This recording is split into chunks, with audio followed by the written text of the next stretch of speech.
Don't mess with our sellers and assert baseless counterfeit complaints. This video, I'm going to talk to you about how we just blew the other side out of the water, and our client is back to selling by the time you're watching this video.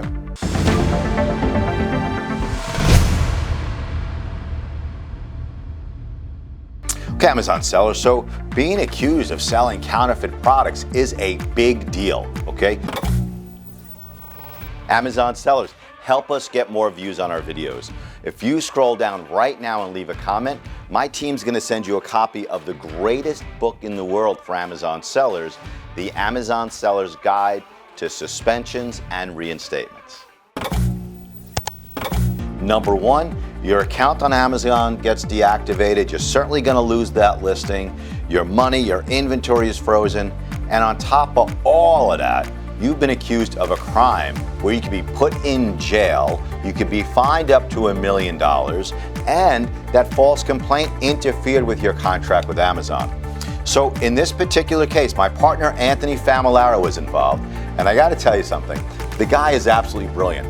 I don't think there is anybody on earth who knows more about Amazon, about getting accounts reactivated and listings reactivated than my partner Anthony Familaro. So first thing Anthony did was a deep dive investigation. Was there any possibility at all, any possibility that the product might have been counterfeit, right? Because even brick and mortar stores, they get stuck with counterfeit products from time to time, and Amazon sellers, depending on where you're sourcing, you get stuck with counterfeit products from time to time.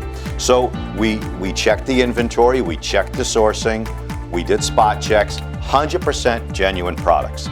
Anthony then wrote to opposing counsel, explained to opposing counsel, one, there are no counterfeit products.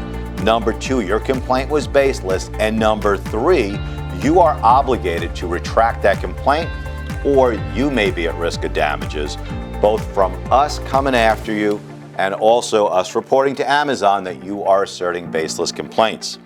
And what this lawyer did, in a way, I commend him, because he ran for the hills, he knew he was beaten, but more importantly, he retracted the complaint. So, Amazon sellers, keep good records, use only quality sourcing. Recognize that all businesses, all retailers may get stuck from time to time with counterfeit complaints, and be prepared to fight hard if you are falsely accused of selling counterfeit products.